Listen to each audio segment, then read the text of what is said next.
The breathtaking speed of this global economic contraction is unlike anything we've ever experienced. And that makes it very difficult to project out what this slowdown will mean. This week, there were more than 6.5 million new unemployment claims filed by now jobless Americans. Combined with over 3 million last week, that means nearly 10 million Americans have lost jobs in less than a month.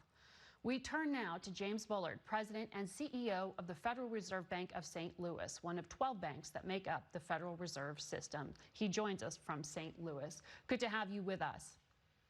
Pleasure to be here. You and your team have predicted that 47 million Americans could lose their jobs, bringing the jobless rate above 30%. It sounds like you're saying the job market's in free fall. Where do you see this happening?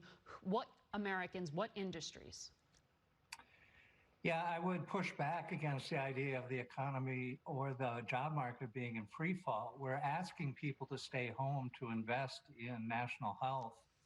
And we're asking them to use the unemployment insurance program in order to get the transfers they need to be able to pay bills while they're at home, while they're not able to work because health authorities are trying to get the virus under control. Our estimates, which are available at our blog, St. Louis Fed on the Economy blog, suggest the unemployment rate could go to anywhere between 10% and 42%.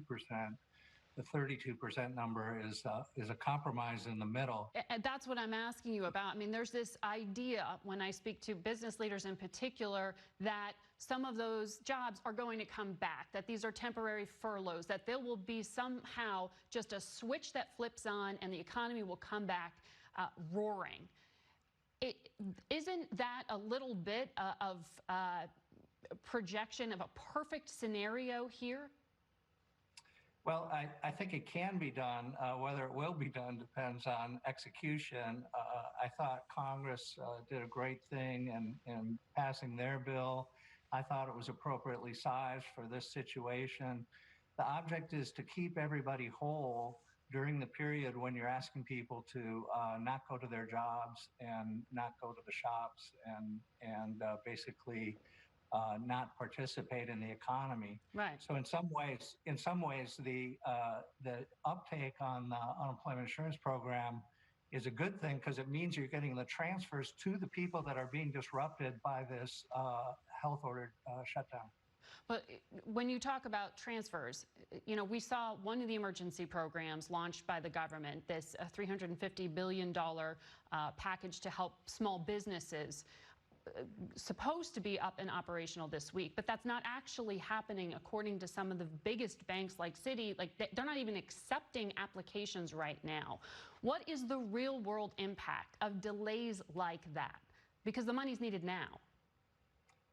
It sure is, and we're in the middle of a national crisis, so you would expect some chaos. But we talked to the SBA, the Small Business Administration, on Friday. They actually originated a lot of loans on Friday. I thought it was close to $4 billion, if I have it right. And they're going to have even bigger days on Monday and Tuesday here. I think there is a lot of potential for that program to be successful. But what about the size of this rescue package? The president said as recently as yesterday that he thinks there may need to be more money offered to small businesses than what has already been authorized by Congress. Do you think we need a fourth rescue package?